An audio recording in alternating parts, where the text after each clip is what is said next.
자, 우리 성경 말씀 에베소서 2장 1절 말씀 보겠습니다.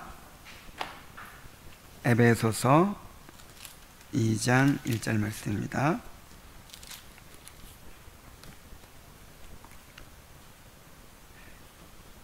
그는 허물과 죄로 죽었던 너희를 살리셨도다.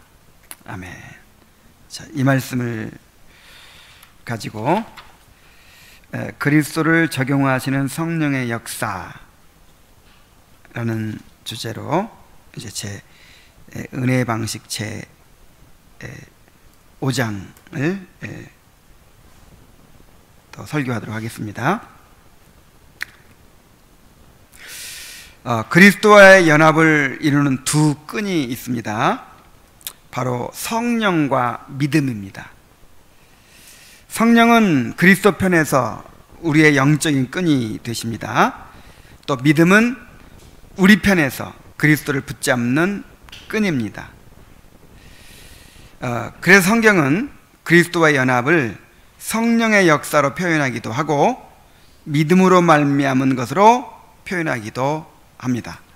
그래서 하나님 편에서 성령으로 역사하시는 것을 거듭남이라고 하고, 또 우리 편에서 그리스도를 붙잡게 되는 걸 뭐라고 해요? 믿음이라고 하죠. 이거를 이제 회심이라고도 할 수 있죠. 회심. 하나님 편에서 우리를 거듭나게 해주시는 것, 우리 편에서 회개하고 그리스도를 믿게 하시는 것. 이것이 둘 다 성령의 역사인데, 이제 하나님 편에서 역사가 먼저 성령으로 역사가 있어야 우리 편에서 그에 반응해서 이제 화답을 할 수 있게 되는 것입니다. 자, 우리가 예수 그리스도를 잡을 수 있는 것은 예수 그리스도께서 먼저 우리를 잡으셨기 때문입니다. 생명의 원리가 먼저 우리 속에서 효력을 발휘하기 전에는 우리로부터 살아있는 믿음의 행사는 나올 수가 없는 것입니다. 자, 이게 굉장히 중요한 내용이에요. 우리가 믿음의 행사를 취하기 위해서는 먼저 성령의 역사하심을 통해 신적 생명의 원리가 우리 영혼에 주입되어야만 합니다. 우리의 믿음과 순종의 과정 전체가 바로 그 영적 생명의 셈에서 나는 것입니다. 그래서 오늘 이제 얘기하려고 하는 것이 바로 이 거듭남의 역사예요. 거듭남의 역사. 오늘날에는 이 거듭남에 대해서 크게 강조하지 않습니다. 우리가 이제 그 옛날 개혁자들의 설교를 본다든지 청교도들의 설교를 보면 계속해서 강조하는 게 뭐냐면 이제 그 하나님의 주권적인 역사잖아요. 우리를 구원하신 하나님의 주권적인 역사, 어떻게 성령을 통해서 우리를 거듭나게 하시고 또 깨닫게 하시고, 그래서 예수님을 믿게 하시고, 그래서 주로 누구의 역사로 말해요? 이게 하나님의 역사로 말하죠. 근데 오늘날에는 이제 그렇게 얘기하지 않아요. 구원이 누구한테 달린 거예요? 나한테 달렸어요. 내가 믿고 내가 회개하고 이 나한테 달린 것처럼. 자, 이게 이제 알미니안주의죠. 이 알미니안주의는 인간의 본성에 부합해요. 그래서 뭐 신학을 배우지 않아도, 뭐 교리를 배우지 않아도 자동적으로 알미니안주의를 갖게 되어 있습니다. 정말 이 하나님 주권 신앙을 가졌다가도, 성경적 신앙을 가졌다가도 금방 알미니안주의로 돌아가 버려요. 이 조나단 에드워즈의 제자도 알미니안주의를 받아들였다는 거예요. 왜냐하면 이것이 이제 인간의 본성에 너무 부합하는 것이기 때문에. 그래서 오늘날 복음 전하는 것은 항상 그 인간의 결단, 인간의 의지를 강조하죠. 내가 결단하면 되는 거예요. 내가 믿으면 되는 거예요. 내가 영접하면 되는 거예요. 우리나라 초대교회에 그 당시에도 뭐 완전한 개혁주 신앙이 들어온 것이 아니었지만, 그 당시에 이 장로교 선교사들이 만든 전도지를 봐도 오늘날 같은 전도지는 없어요. 중생해야 된다고, 거듭나야 된다고, 이건 성령으로 말미암아서만 이루어진다고 하면서 그 구원의 은혜를 갈망하라고 이렇게 끝나요. 전도지가. 지금 영접하십시오. 영접하면 아니 내가 그걸 어떻게 결정합니까? 이 믿음이라는 것도 인간 본성에서 가질 수 있죠. 나는 대통령이 될 것을 믿는다. 확신한다. 이런 믿음 가질 수 있어요. 나는 예수님이 십자가에 달려 죽으신 것을 믿는다. 자, 이 믿음 성령이 아니라도 가질 수 있어요, 없어요? 있죠. 아니, 그보다 더 어려운 것도 믿는데, 세종대왕이 실존 인물이었다는 거, 이순신 장군이 실존 인물 다 믿잖아요. 그래서 이런 역사적인 믿음, 지식적인 믿음을 얼마든지 가질 수 있다, 이 말이에요. 예수님 나를 위해 돌아가셨다. 이것도 인간 본성으로 믿을 수 있어요. 중요한 거는 이제 이 성령께서 내 영혼에 생명의 원리를 심으셔서, 다시 말하면 거듭나게 하셔서 그 거듭난 영혼의 활동으로 내가 그리스도를 붙드는 거, 이제 요게 믿음이거든요. 자, 오늘 그 부분에 대해서 이 거듭나게 하시는 성령의 역사에 대해서 더 잘 깨닫게 되기를 바랍니다. 자, 성령의 역사하심의 필요성을 먼저 살펴보겠습니다. 우리의 구원은 성령의 역사로부터 시작됩니다. 본문은 허물과 죄로 죽었던 너희라는 말로 우리가 처했던 상황을 이야기합니다. 자, 왜 성령의 역사가 필요해요? 허물과 죄로 죽어 있기 때문에.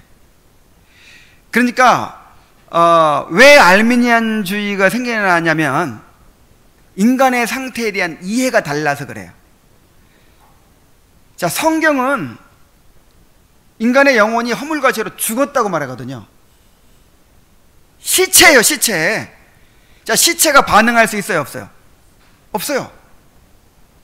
시체가 믿을 수 있어요? 시체가 회개할 수 있어요? 어떤 이 생명의 기능을 할 수 없단 말이에요. 그런데 알미니안주의에서는 내가 믿으면 구원받는다는 거야. 나의 선택에 달려있다는 거예요.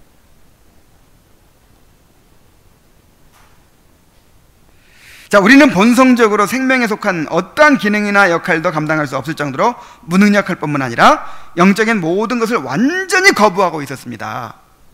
영적으로 죽어 있을 뿐만 아니라 막 거부하는 거예요. 하나님을 반역하고 복음에 대해서 거부하고 있어요. 우리는 율법의 저주 아래에 있었습니다. 우리는 모두 의롭다 하심을 받거나 거룩하게 되는 일로부터 동떨어진 그런 자리에 있던 자들이었습니다. 자, 그런 우리를 살리시기 위해서 성령께서 일하시기 시작하신 것입니다. 우리의 거듭남은 성령의 살리시는 역사로부터 시작됩니다. 성령의 역사를 통해서 그리스도의 생명이 우리에게 적용되는 것입니다. 성령께서 생명을 위해 필요한 모든 능력과 기능들 속에 그러한 원리를 주입하시고 이식하시는 것입니다. 자, 생명의 원리를 어떻게 한다고요? 주입을 해요. 주입.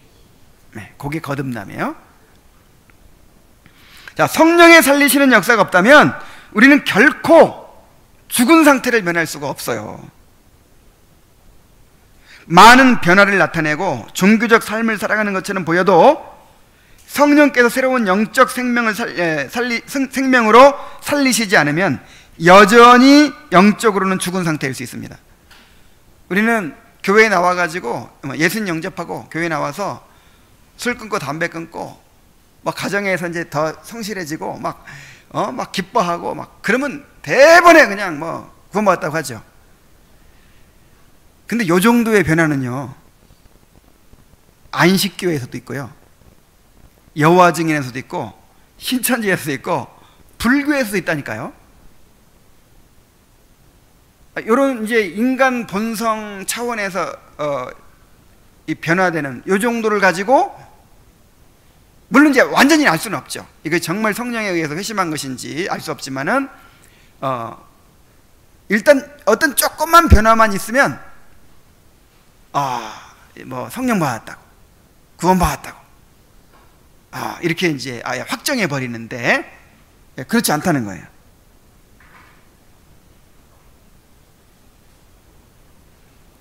많은 변화를 나타내고 종교적 삶을 살아가는 것처럼 보여도 여전히 죽어 있을 수 있다.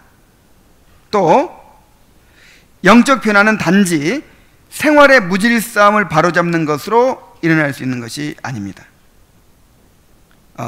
영적으로 새로워진 변화는 오직 초자연적인 영구적인 원리가 영혼에 주입될 때만 일어난다는 것입니다.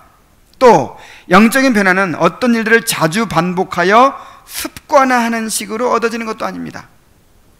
훈련으로 되는 제자, 그래가지고 이렇게 계속해서 반복해서 훈련하고 해가지고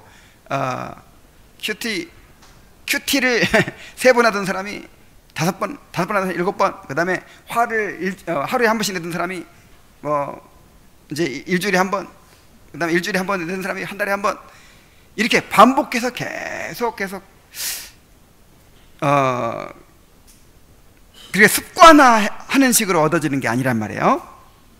성령으로 말미암아 영혼의 그 원리가 심겨져야만 진정한 영적 변화가 일어나는 것입니다. 에스겔 36장 20절에 보면 또 새 영을 너희 속에 두고 새 마음을 너희에게 주되 너희 육신의 굳은 마음을 제거하고 부드러운 마음을 줄 것이며 그랬죠. 이게 거듭남의 역사예요. 우리 안에 이 굳은 마음을 제거하는, 자, 이제 여러 구절들을 종합하고 요약해서 3가지로 말할 수 있어요. 거듭남의 역사가 죄를 씻는 역사, 그 다음에 굳은 마음을 제거하는 역사, 또 생명의 원리를 이제 심는 역사죠.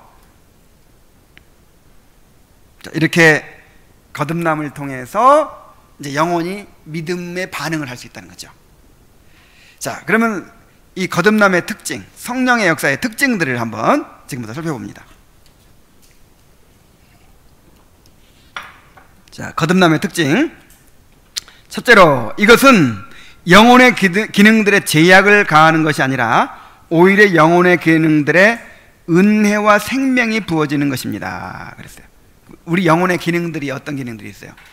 생각하고, 느끼고, 선택하고, 뭐 이런 거죠. 이런 기능들을 강제하거나 억압하거나 이런 것이 아니라 이런 것들이 제대로 반응하게 하는 것이죠. 제대로 우리 지성이 제대로 발휘돼 가지고 하나님을 알아가는 데 힘쓰고, 우리의 그 정서가 원래의 목적대로 발휘돼서 하나님을 즐거워하고, 우리의 의지가 원래의 목적대로 잘 발휘돼서 하나님의 말씀에 순종하며 살고, 뭐 이렇게 되는 것이죠. 이것은 우리가 하나님의 성품에 참여하는 자가 되는 것입니다. 베드로후서 1장 4절에 보면은 이로써 그 보배라고 지극히 큰 약속을 우리에게 주사 이 약속으로 말미암아 너희가 정욕 때문에 세상에 썩어질 것을 피하여 신성한 성품에 참여하는 자가 되게 하려 하셨느니라. 신성한 성품, 이게 이제 개역성경에는 신의 성품이라, 신의 성품. 우리가 하나님의 성품을 부여받는 거예요. 우리 안에 그리스도의 형상이 이루어지는 거예요. 또 3번째로, 이것은 하나님의 성령께서 내주하시는 것을 의미합니다. 고린도전서 3장 16절에 너희가 하나님의 성전인 것과 하나님의 성령이 너희 안에 계시는 것을 알지 못하느냐. 야, 정말 이건 너무 놀라운 일이죠. 어떤 우리의 인간적인 뭐 노력이나 뭐 성품의 변화 이 정도가 아니고 하나님이신 성령께서 우리 안에 거하시는 거예요.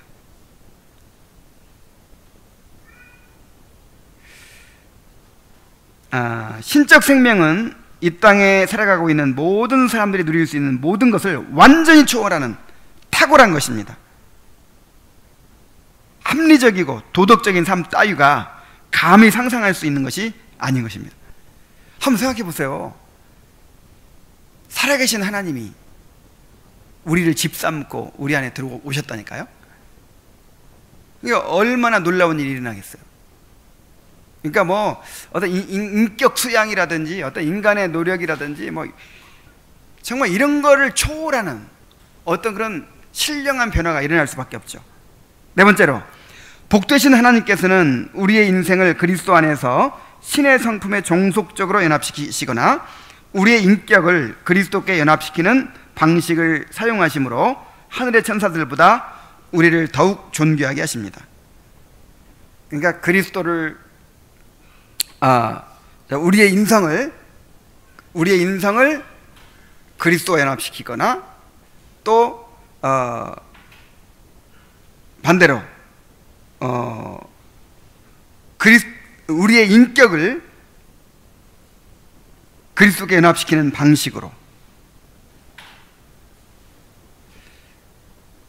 하늘의 천사들보다 우리를 더욱 존귀하게 하셨다는 거예요. 우리가 그리스도께 접붙여진 가지가 되어 그리스도와 더불어 삶을 영위한다는 사실은 정말 놀라운 긍휼이 아닐 수가 없습니다.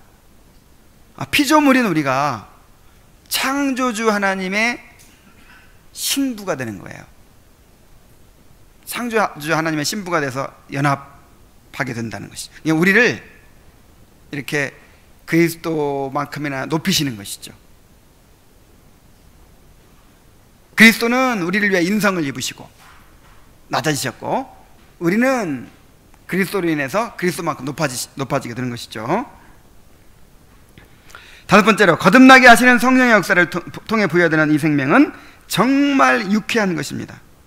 로마서 8장 6절에 육신의 생각은 사망이요 영의 생각은 생명과 평안이니라 그랬어요.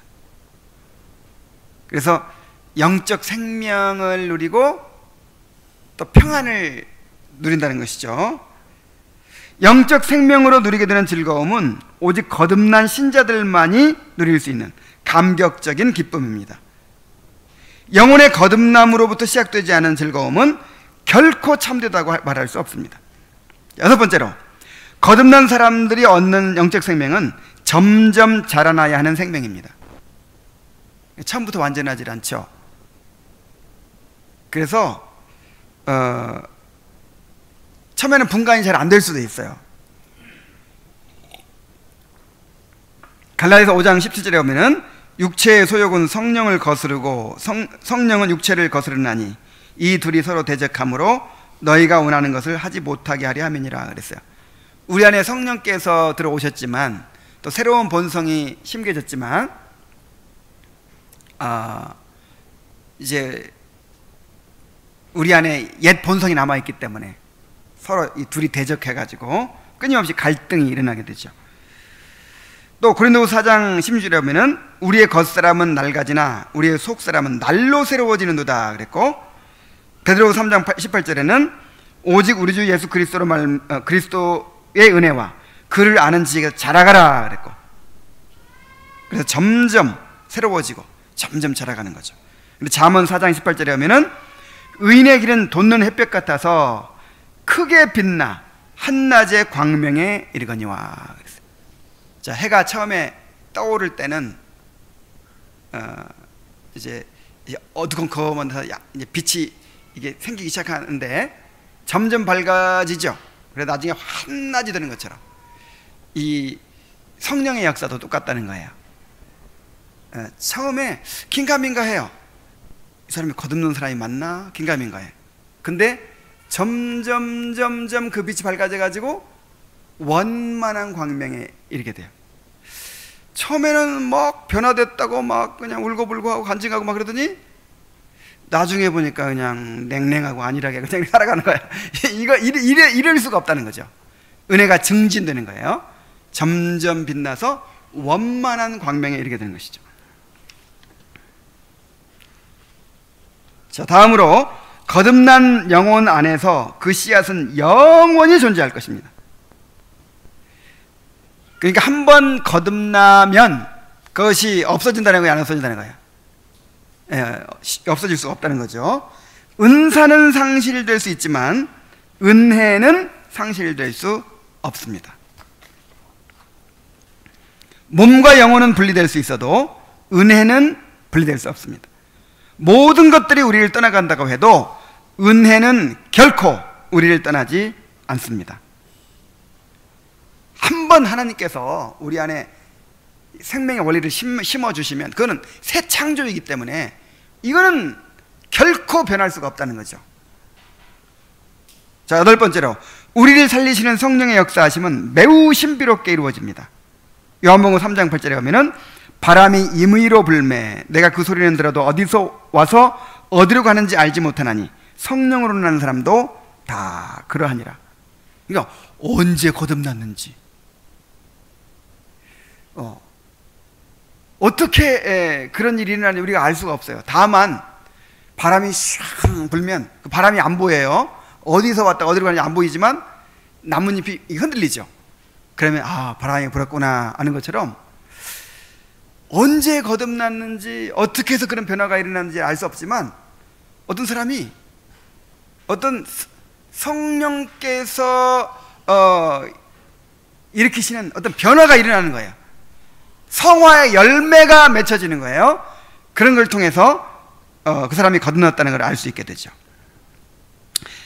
아홉 번째로 성령의 역사를 통해 주어지는 새로운 생명은 영혼이 본성적으로 가지고 있는 기능들과 능력들 하나하나에 빠짐없이 주입됩니다. 데살로니가전서 5장 23절에 보면은 평강의 하나님이 친히 너희를 온전히 거룩하게 하시고 너희의 온 영과 혼과 몸이 우리 주 예수 그리스도께서 강림하실 때 흠없게 보존되기를 원하노라 그랬어요. 자, 영과 혼과 몸 그랬죠. 그러니까 이거는 이제 영이 있고 혼이 있고 몸이 있고 이런 걸 얘기하려고 하는 게 아니에요. 예를 들어서 마음을 다하고 뜻을 다하고 목숨을 다해서 주 너희 하나님 사랑을 할 때 이런 것도 마음이 뭐고 목숨이 뭐고 뜻이 뭐고 이렇게 굳이 구분하려고 할 필요가 없다 그랬죠.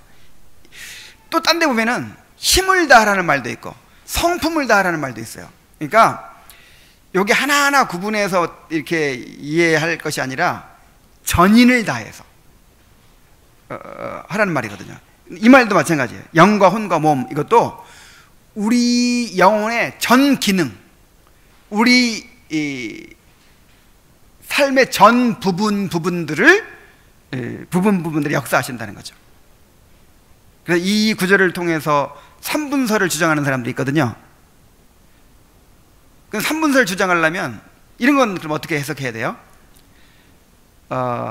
하나님 말씀은 살았고 운동력이 있어 좌우의 날선 검보다도 더 예리하여 혼과 영과 및 관절과 골수를 찔러주게 하냐. 그러면 혼과 영만 있는 게 아니라 뭐도 있어요? 관절도 있고 골수도 있고. 또 다른 구절에 보면 더 많이 이렇게 이제 세분해서 얘기한 경우도 있고. 그래서 그런 것들은 하나하나를 이렇게 분석하라고 얘기한 것이 아니고 그냥 우리 영혼 전체를 가리키기 위해서 이 표현을 쓴 거죠. 그래서 자, 하나하나 살펴봅시다.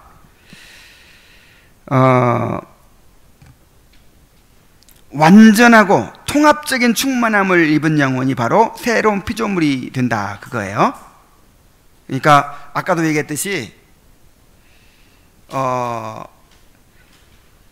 지식적으로는 굉장히 아는 게 많아졌어요.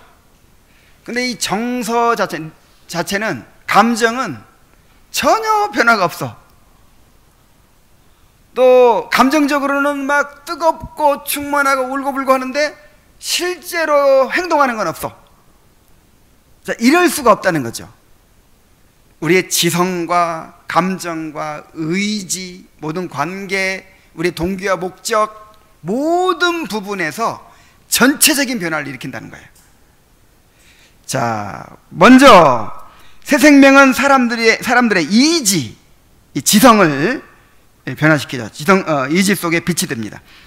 요한복음 17장 3절에 영생은 곧 유일하신 참 하나님과 그의 보내신 자 예수 그리스도를 아는 것이다 그랬죠. 하나님을 아는 지식, 인간을 아는 지식을 갖게 되는 거예요. 그 다음에 또 의지 전체가 순종하게 됩니다. 베드로전서 1장 2절에 곧 하나님 아버지의 미리 하심을 따라 성령이 거룩하게 하심으로 순종함과, 자, 성령이 거룩하게 하심으로 순종함과 그랬죠. 예수 그리스도의 핏부림을 얻기 위하여 택하심을 입은 자들에게 편지하노니. 그러니까 이 성령의 거룩해 하신 역사가 있으면 뭐가 나와요? 순종이 나오게 되죠.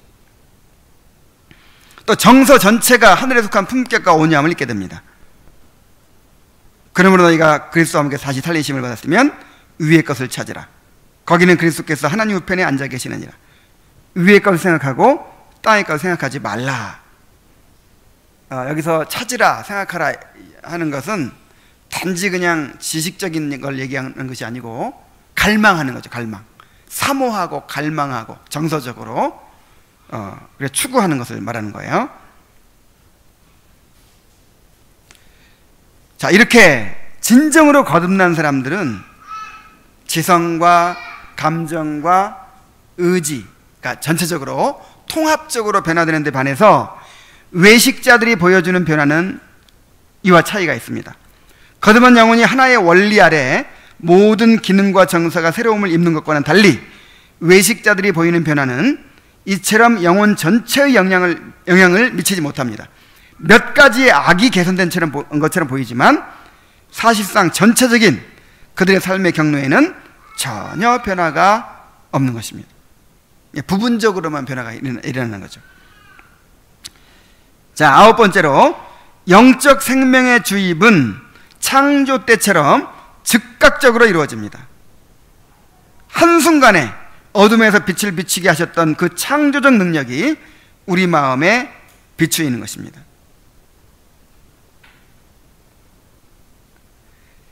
이 고린도서 4장 16절 같은데 내가 6절을 적어놨네요. 이거는 그냥 지워도 돼요. 그러니까 빛이 있으라 하시니까 즉각적으로 빛이 있었죠. 그런 것처럼 우리를 거듭내 가신 성령의 역사도 순간에 이루어져요. 순간에. 근데 언제인지는 모르죠.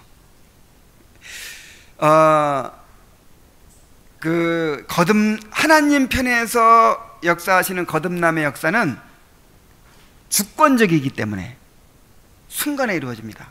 이거는 심지어 말씀과 상관없이 이루어지기도 해요.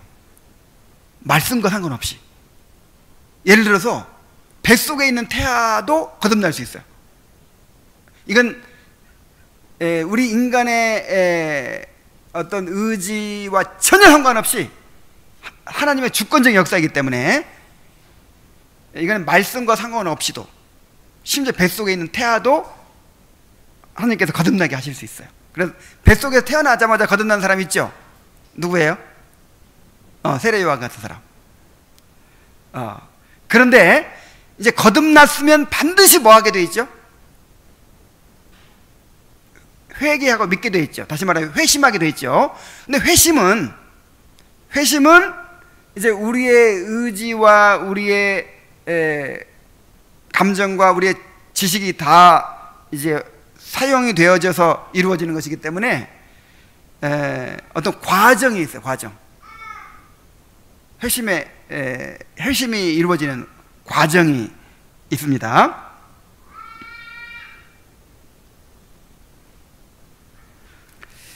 자, 10번째로 경우에 따라 성령의 역사는 여러 예비적 단계들을 거치기도 합니다. 자, 예비적 은혜라는 말 들어봤죠? 예비적 단계. 죄인으로 하여금 죄를 깨달아 자기를 낮추기까지의 시간을 허락하시기도 하는 것입니다. 자, 예를 들어서 루터의 회심을 한번 보세요. 루터 회심.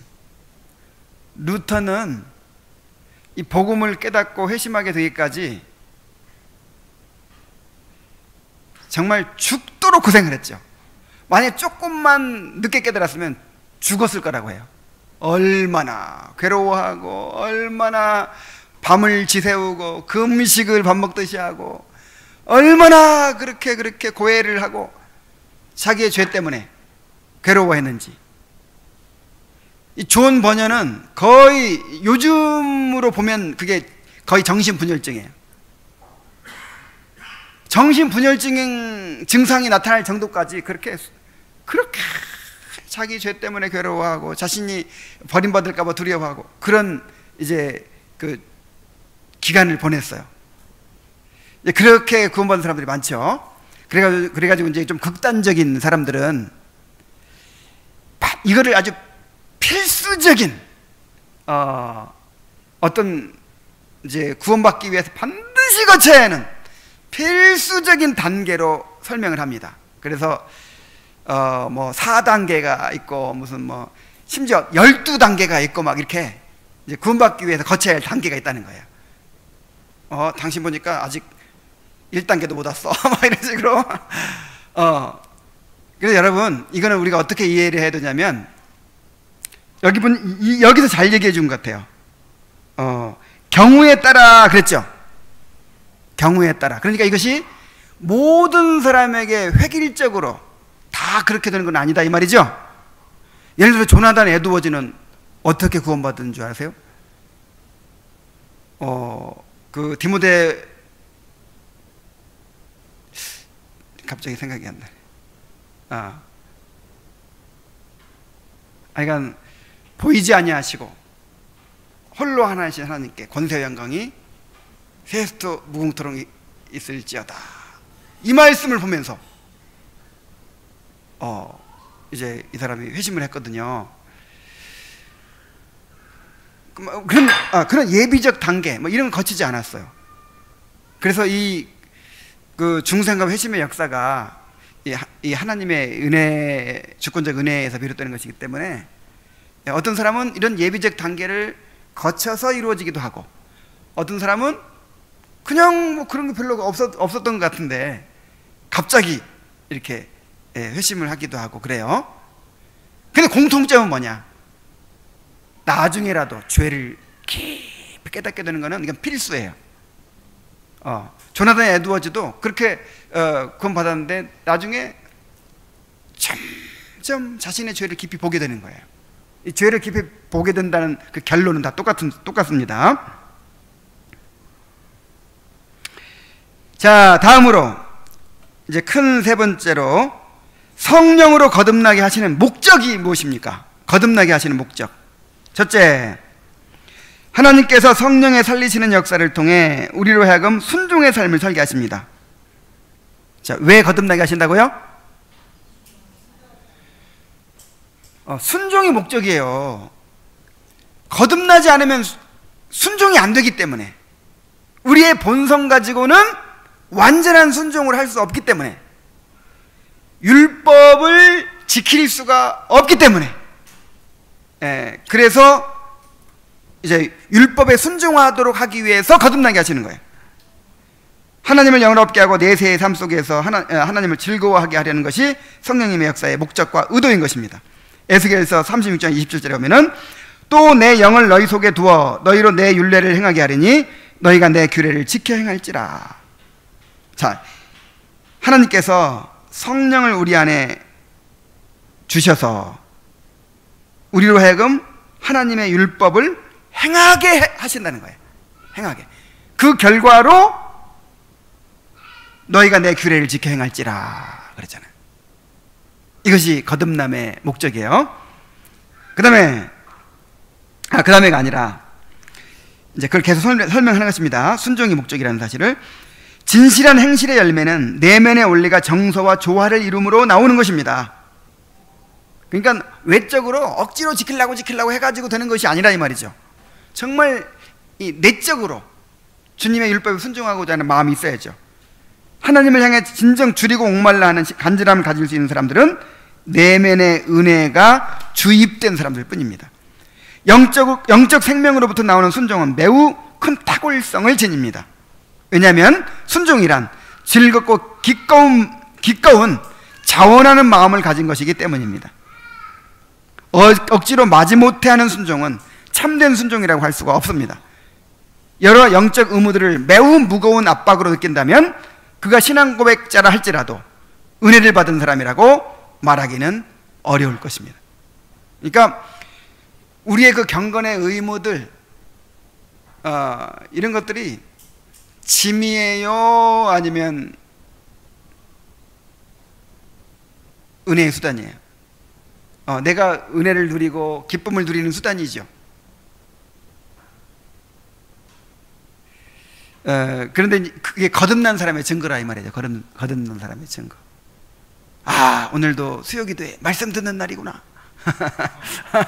그리고 즐거움으로 오게 하시는 거, 요게 이제 거듭난 심령의 증거죠. 무거워. 오늘 이 좋은 날 놀러 가면 좋겠는데 또 교회 가야 되고 막 근데 또 안 가면 또 안 되니까 이렇게 하는 것이 아니죠. 그렇게 하면 이건 순종이 될 수 있다 없다? 아니 생각해 보세요. 아니 그런 순종을 누가 받고 싶어 해요? 나한테 식사 대접한다고 그냥 억지로 그냥 돈 아까워하면서 막 그래도 목사니까 한번 밥을 사 먹여야지 하면서 그걸 알면 내가 먹고 싶어야 안 먹고 싶어요? 하나님이 뭐가 아쉬워서 억지로 하는 순종을 받으시고자 하겠어요? 그래서 자원하는 순종을 드리도록 하기 위해서 우리를 거듭나게 하신다 이 말이에요. 이렇게 자원하는 순종만이 일관성을 가질 수 있으며 삶의 균형을 가져옵니다. 그리스도인의 삶 속에서 나타나는 일관성과 균형은 성령께서 주입하신 영적 생명의 대표적인 증거 중 하나입니다. 일관성. 그러니까 뭔가 동기부여 좀 받고 또 어떤 특정한 환경에서는 순종했었는데 이제 그런 동기부여가 계속 안 되고 환경이 달라지니까 거기서는 이제 안 하는 거예요. 군대에서는 10시에 자고 6시에 일어나고 규칙적으로 막 살았는데 집에 오니까 어때요? 이제 막 10시에 일어나고 막 밤 12시에 자고 뭐 그러죠. 근데 그동안에 그렇게 규칙적인 생활을 했던 게 자발적인 의지가 아니었던 거야. 일관성이 없죠. 일관성이. 그래서 거듭남에 의해 이루어지는 순종은요 일관성이 있어요. 자, 그래서 거듭나게 하시는 목적이 뭐라고요? 순종하기 위해서. 두 번째로는 영혼에게 하늘에서 하나님을 즐거워할 수 있는 자격을 부여하기 위함입니다 그랬어요. 하나님을 즐거워하도록 하기 위해서. 거듭난 자만이 하나님 나라에 들어갈 수 있습니다. 요한복음 3장 5절에 예수께서 대답하시되 진실로 내게 이르노니 사람이 물과 성령으로 나지 않으면 하나님 나라에 들어갈 수 없느니라. 자, 거듭나야만 이제 하나님의 통치를 받게 돼요. 하나님의 나라에 들어가게 되는 거예요. 자, 거듭난 자는 하나님 나라에 들어온 것입니다. 거듭난 자는 천국 백성이 된 것입니다. 자, 성령으로 말미암아 주입되는 이 은혜의 원리는 장차 하늘에서 누리게 될 영광의 씨앗입니다. 요한복음 17장 3절에 영생은 곧 유일하신 참 하나님과 그가 보내신 자 예수 그리스도를 아는 것이니이다 그랬죠. 이제 우리가 천국에 가서 뭐 하고 살아요? 영원토록 하나님을 즐거워하는 거예요. 하나님을 알아가면서. 하나님을 즐거워한다는 걸 다른 말로 하면 하나님을 알아간다 이렇게도 말할 수 있는 거예요. 또 다른 말로는 하나님을 사랑한다 이렇게 말할 수 있는 거예요. 이게 다 연결되어 있죠. 하나님을 사랑하니까 알아가고, 알아가니까 즐겁고, 알아가는 게 즐겁고. 그래서 이제 우리가 영원토록 하나님을 알아가면서 하나님을 사랑하면서 하나님을 즐거워할 텐데 그것을 언제부터? 이 땅에서부터. 이 땅에서부터 이미 이제 하나님을 우리가 모시고 있으니까 하나님을 즐거워한다 이 말이죠. 성도는 그 영광을 통해 즐거움을 얻습니다. 로마서 5장 2절 또한 그로 말미암아 우리가 믿음으로 서 있는 이 은혜에 들어감을 얻었으며 하나님의 영광을 바라고 즐거워하느니라. 여기서 하나님의 영광을 바라고 즐거워한다는 것은 단지 나중에 하늘에서 내가 하나님의 영광을 바라보게 될 거야 라는 미래의 희망으로서만이 아니라 그것을 지금 현재에서 맛보고 누림으로 즐거워한다는 거예요. 근데 거듭나지 않으면 하나님을 즐거워할 수가 없어요. 거듭나지 않으면. 그래서 하나님을 즐거워할 수 있는 사람이 되게 하기 위해서 거듭나게 하시는 것입니다. 새로운 본성을 심어주시는 것입니다. 자, 이제 요약과 적용을 보겠습니다. 자, 요약합니다. 거듭난 자들이라 할지라도 자기 속에서 그 모든 것들이 어떻게 산출되었는지 온전히 알 수 없습니다. 그러나 그들은 자신들의 영혼에 역사하시는 성령의 효력과 능력을 느낍니다. 자, 거듭난 사람들은 내 속에서 역사하시는 성령의 효력과 능력을 느껴요, 못 느껴요? 느껴요. 성령께서 내 속에 역사하시고 나를 감화하시고 나를 인도하시는 것을 느껴요. 또한 우리는 생명의 원리를 부여받는 일에 어떠한 능동적인 기여도 할 수 없습니다. 하지만 우리 안에 이 생명의 원리를 받아들이고 수용하는 것으로 성령의 역사하심을 따를 수는 있습니다. 자, 느낄 수도 있고 또 뭐 할 수 있어요? 따를 수가 있어요. 그래서 거듭남의 결과로 회개하고 믿게 되는 것이죠. 또 성령의 이끌림을 받아 살게 되는 것이죠.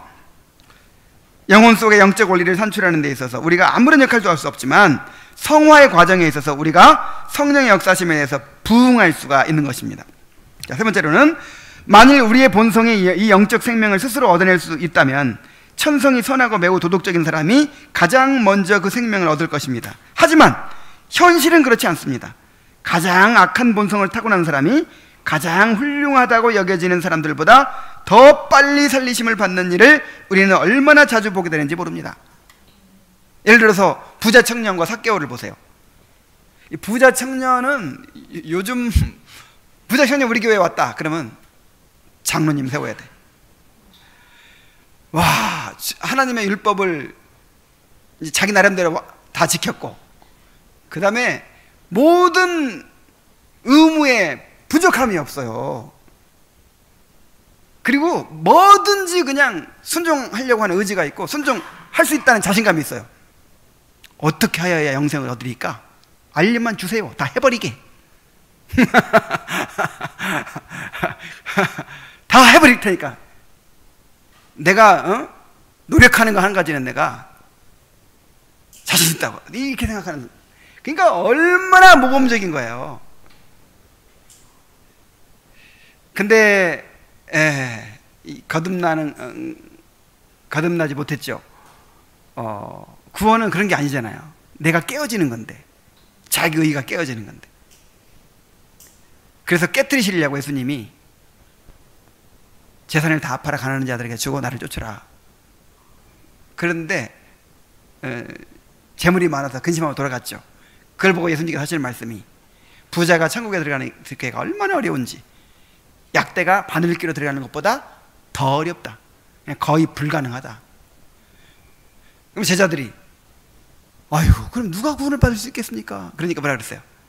사람으로는 할 수 없으되 하나님으로서는 다 하실 수 있느니라. 그러니까 결론적으로 무슨 말이냐면 저 사람 저거 하나님의 강력한 성령의 창조의 능력이 아니면 절대로 구원받을 수 없다 이 말이죠. 근데 삭개오, 모든 사람에게 지탄받는 세리장, 세리도 아니고 세리장이에요. 근데 이 사람은 거듭났어요. 이 사람은 예수님을 믿었잖아요. 예수님 영접하고 자진해서. 그러니까 부자 청년은 하라고 해도 못했는데 삭개오는 하라고 하지도 않았는데 내 재산을 반절이라고 했나? 가난한 자들에게 나눠주겠고 내가 토색한 것이 있으면 4배나 갚겠습니다.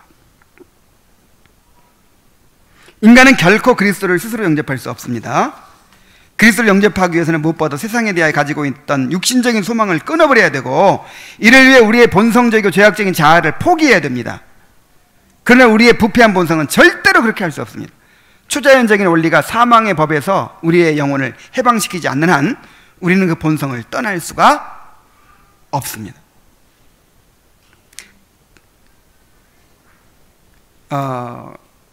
그리스도께 마음을 온전히 열어 그리스도를 받아들이는 일은 성령님의 살리시는 역사로 일어나는 생명의 효력입니다. 인간이 가진 본성은 스스로 그리스도께 나갈 능력도 의지도 없습니다. 누군가 그러한 의향을 가지게 되었다면 그것은 마음을 여시는 전능하신 성령의 역사하심으로 주입된 생명의 원리에 의한 효력임에 틀림없습니다. 자, 적용합니다. 여러분은 그리스도와 연합하여 그 생명의 은택을 누리며 살아가고 있습니까? 자, 6가지 적용점을, 6가지 점검을 얘기하고 있어요. 첫째, 여러분의 영혼 속에 영적인 것에 대한 바른 지각이 있습니까? 그러니까 백날 얘기해도 이 성령께서 우리 안에 역사하시는 이런 일들에 대해서 백날 들어도 이해가 안 되는 거예요. 우리 성령께서 우리 마음을 감화하시고 또 깨닫게 하시고 또 이런 거 있죠. 하나님을 즐거워하게 되고 이런 것이 내 것이 아니야. 이런 건 아직 거듭나지 못한 거죠. 근데 그런 것들이 이해가 되고 이제 무엇인지 알겠고 경험이 되고 이게 이제 거듭나진 거예요. 두 번째로, 신령한 것에 대한 주림과 목마름이 있습니까? 갓난 아이들처럼 순전하고 신령한 적을 사모하라 그랬는데 그렇게 말씀을 사모하고 그렇게 하나님을 알기를 바라고 정말 죄를 죽이고 정말 하나님께 더 나아가기를 바라고 이런 영적인 갈망이 있느냐 말이죠. 세 번째, 마음에서 신령한 갈등이 있습니까? 육체의 소욕은 성령을 거스리고 성령은 육체를 거스리나니 이 둘이 서로 대적하여 함으로 너희가 원하는 것을 하지 못하게 한다 그랬는데, 이런 갈등, 그 다음에 갈등이 있느냐는 거죠. 네 번째, 여러분은 죄를 미워하고 두려운 것으로 여기고 계십니까? 로마서 10장 24절에 오호라 나는 곤고한 사람이로다. 이 사망의 몸에서 누가 나를 건져내랴. 바울 사도가 이제 말년에 이 고백을 했어요. 말년에 로마서에서 바울 사도가 가장 큰 고민이 뭐예요? 오호라 나는 곤고한 사람이로다. 이 사망의 몸에서 누가 나를 건져내랴. 그러니까 이 성화가 되어가면 되어갈수록 하나님과 더 가까워져 갈수록 내 안에 있는 죄가 더 크게 느껴지고 더 괴로워지는 거예요. 더 문제가 되는 거예요. 자, 이렇게 죄로 인한 고민이 있습니까? 죄로 인한 애통과 두려움과 고뇌가 있습니까? 이게 거듭난 증거예요. 다섯 번째, 하늘에 속한 영적인 사람들의 모임을 허망한 육신적 모임보다 더 기쁘게 여기고 사모하고 있습니까? 여섯 번째로, 자신이 거듭난 증거가 드러나지 않는 것에 대해서 고민하고 있습니까? 야, 이것도 거듭남의 증거래요. 그러니까 예를 들어서 이런 거죠. 저는 영적으로 죽어 있는 자입니다. 이제 저는 어찌해야 한단 말입니까? 그러니까 이런 설교를 들으면 막 너무 고민이 되는 거예요. 너무 고민이 되고 그냥 두려워지고. 근데 그렇게만 됐다고 해서 이게 거듭남의 증거가 아니라, 그렇게 되었기 때문에 더 주님을 붙들려고 하는 게 바로 거듭남의 증거예요. 괴로워, 막 찔림받아. 그러니까 점점 멀어져요. 에이, 내가 이 설교 들으면 괴로워 더. 점점 멀어. 이거는 거듭나지 않은 사람이죠. 영적으로 무기력한 것과 아예 죽어 있는 것은 다릅니다. 낙심하지 마십시오. 완전히 죽어 있는 자는 이러한 생각을 갖지 않습니다. 이러한 지각을 가졌다는 것 자체가 생명의 표징인 것입니다.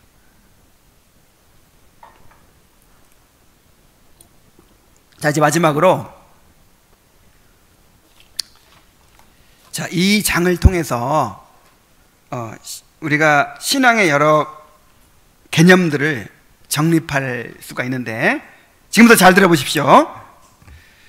믿음과 구원의 확신에 대해서, 그리고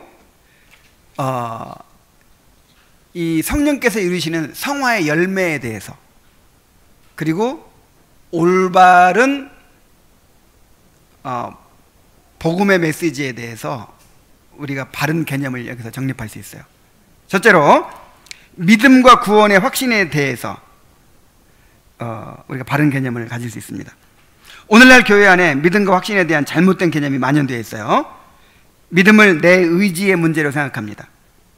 성경에 믿으면 구원받는다고 했으니까 내가 믿으니까 나는 구원받은 것이다, 이렇게 그냥 생각하죠. 뭐 옳을 수도 있고 틀릴 수도 있어요.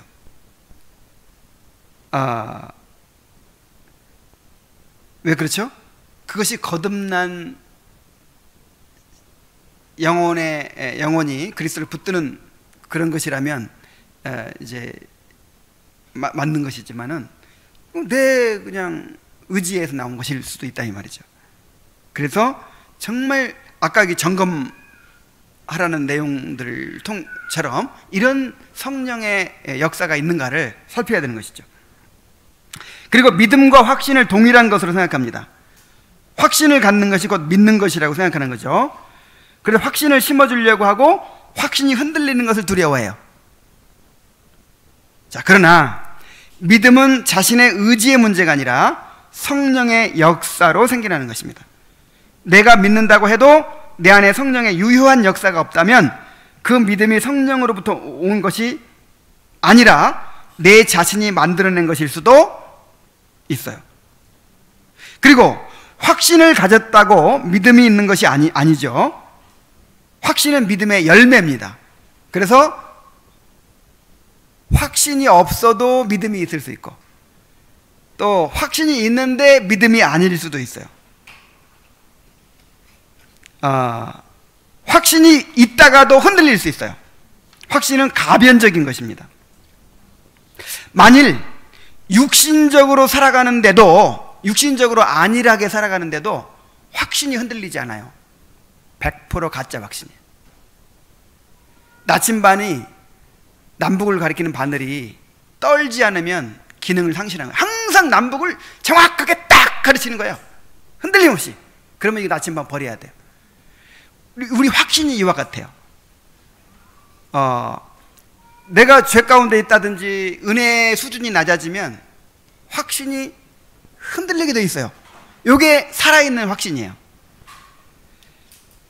오늘 이 존 플라벨 목사가 얘기한 바에 의하면 아까 자신이 거듭났는지를 점검하라는 그 점검의 그 기준들 가운데 6번째 기준이 뭐였어요?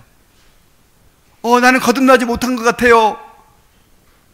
나는 거듭나지 못한 것 같아요 하면서 두려워하고 고민하는 거, 요게 거듭남의 증거라고 하잖아요. 요게 다시 말해서 확신이 없는데, 이거 확신이 없는 거잖아요. 확신이 없고 두려워하고 고민하는데 오히려 이게 거듭남의 증거라고 하잖아요. 그래서 이 잘못된 개념을 우리가 잘 분별해야 됩니다. 그러므로 확신을 가지고 있더라도 한편으로 두려움을 가지고 늘 자신을 점검해 보아야 합니다. 이것이 이해가 안 될 수도 있어요. 아니, 어떻게 확신이 있는데 또 두려워할 수 있는가? 근데 이거는 이 기독교 신앙은 항상 이렇게 역설이고 모순이에요. 우리의 확신은 두려움이 있는 확신이에요. 바울사도 보세요. 바울사도가 얼마나 큰 확신을 가지고 있습니까? 내가 사망이나 권세자들이나 높음이나 깊음이나 천사들이나 나는 어떤 피조물로 하나님이 나를 그리스도의 사랑에서 끊을 수 없다 막 이렇게 했는데 또 뭐라고 해요? 내가 내 몸을 쳐 복종하게 하면 내가 남에게 전파한 후에 도리어 내가 버림이 될까 두려워함이라. 그런 두려움들이 있어요. 이게 진짜 확신이야. 이게 이 구원파 사람들이 가진 확신 보세요. 두려움이 있어요, 없어요? 이건 강철 같은 확신이야. 이건 어떤 죄를 지어도 흔들림 없는 확신. 요건 100% 가짜라니까. 이게 가짜라는 증거예요.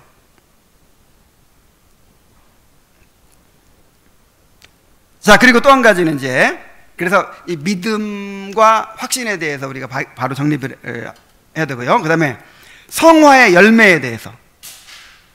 여러분, 우리가 열매로 그들을 알지니 그랬고, 또 너희가 믿음에 있는가 너희 자신의 시험을 확증하라 그랬고, 자꾸 우리를 점검하도록 만들죠. 근데 무엇을 통해 점검해요? 성화의 열매를 통해 점검하는 건데,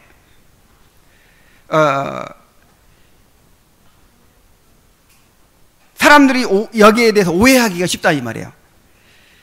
열매라고 하면 우리의 도덕적인 행위나 성품 혹은 종교적 열심을 생각합니다. 그래서 자꾸만 그런 걸 살펴요. 그러나 이런 것들로 분별하는 것은 쉽지 않아요. 왜냐하면 이것이 믿음의 결과일 수도 있고, 아니면 우리의 본성의 성품이나 노력에 의해서 나온 것일 수도 있기 때문입니다.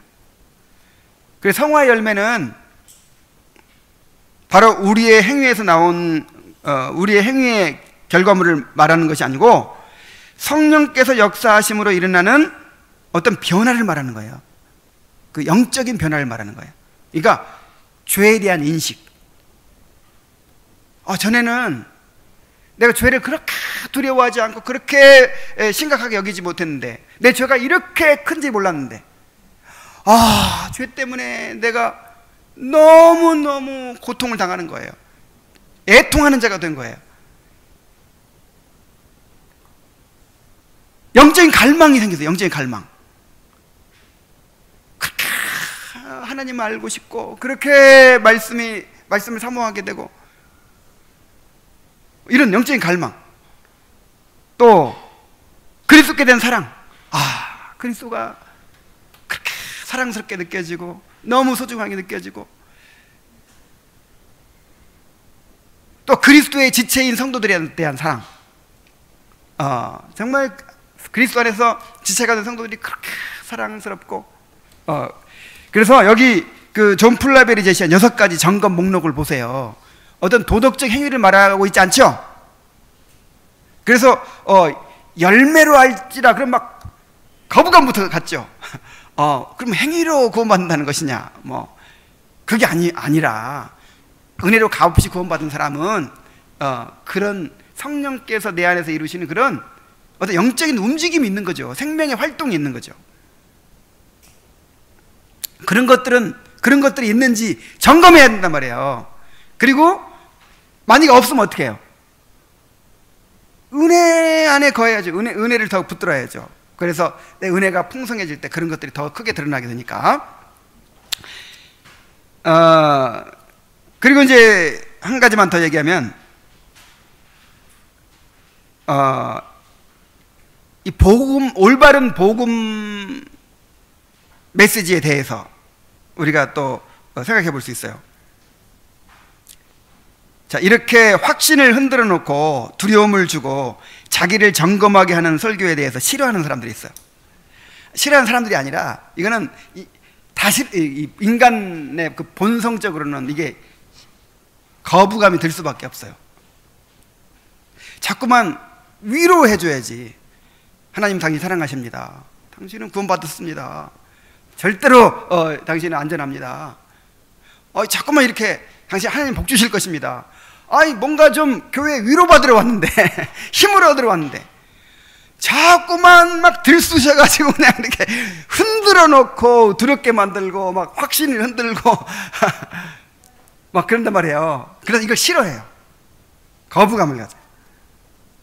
여러분, 그러나 청교도들의 설교를 들어보면은 계속해서 이렇게 자신을 점검하도록 합니다. 이 은혜의 방식을 보세요. 거의 모든 뒷부분에 가서는 계속해서 점검하게 만들죠. 계속해서 고민하게 만들어요. 내가 거듭난 거야 아니야? 끊임없이 자기를 점검하게 만든다니까.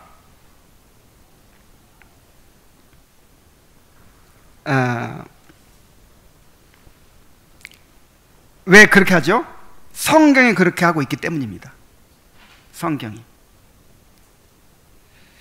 그래서 로이드 존스 목사님은 이런 메시지에 대한 반응을 통해서도 거듭난 사람을 알아볼 수 있대요.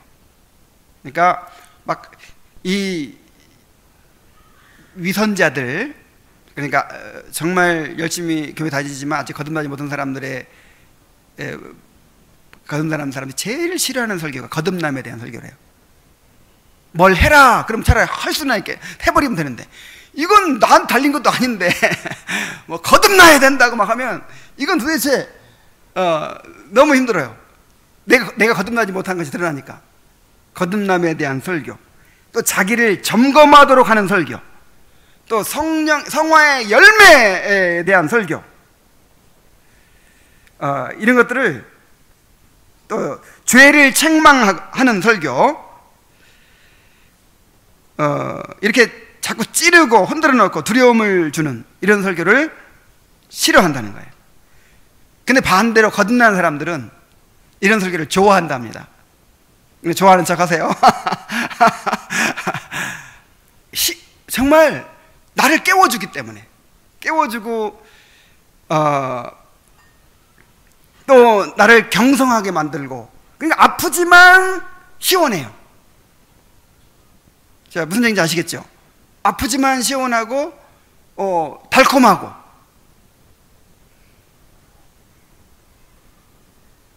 한번 생각해 보세요. 이 반대, 이런 거를 자꾸 싫어하는 사람들이 무슨 얘기를 하냐면, 아니 그렇게 확신을 가지는 사람을 흔들어 놓으면 어떡하냐, 어떡하냐, 이렇게 자꾸만 이렇게 북돋워 주고 이렇게 해야지. 근데 여러분 생각해 보세요. 정말 거듭나고 구원 받았는데 이렇게 흔들어 놓으면 구원이 없어지나요? 절대 없어지는 않죠. 한 번 구원받고 한 번 거듭난 사람은 절대 없어지는 않죠. 근데 만약에 내가 두려움이 생기고 흔들리면 어떻게 해요? 이제 정말 구원받은 사람은 은혜로 달려가죠. 주님께 달려가죠. 주님의 약속을 붙들게 되고 은혜의 수단을 더욱 붙들게 되죠. 그리고 아직 거듭나지 못한 사람은 또 거듭나지 못한 사람대로 자기를 발견하고 또 이제 자기를 점검하고 자기를 발견하고 또 은혜를 구하게 되죠. 그러나 만약에 이런 메시지가 없으면 자신의 상태를 알지 못하고 사망의 잠에서 깨어날 수가 없어요. 인간의 본성은요, 절대로 스스로 자기를 점검하고 자기를 들여다보고 자기를 깨뜨리려고 하지 않는 거예요.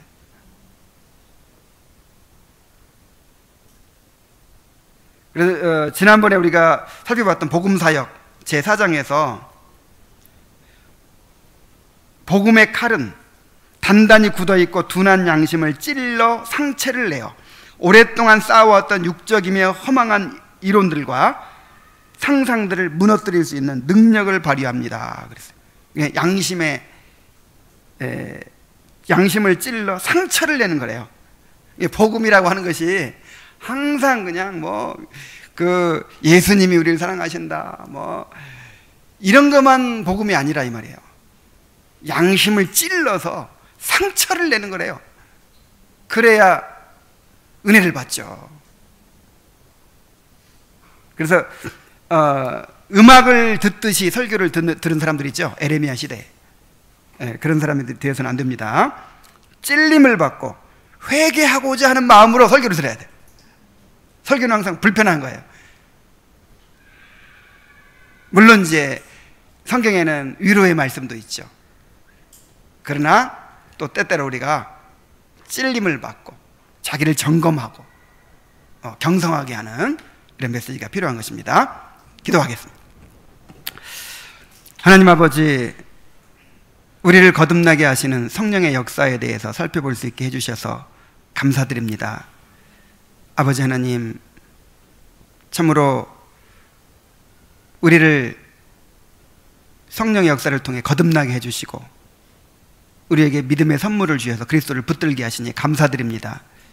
이것은 정말 우리가 만들어낼 수 있는 것이 아니고 오직 하나님의 창조의 역사로 이루어진 일입니다.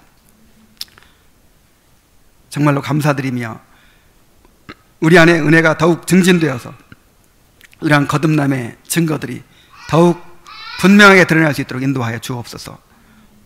아직 거듭나지 못한 영혼들이 있다면 자신의 상태를 점검하고 깨닫게 하시고 더욱 은혜를 구하고 참으로 그리스도를 붙들 수 있도록 인도하여 주옵소서. 예수님의 이름으로 기도하옵나이다. 아멘. 하늘에 계신 우리 아버지여, 이름이 거룩히 여김을 받으시오며 나라의 임하옵시며 뜻이 하늘에서 이루어진 것 같이 땅에서 이루어지이다.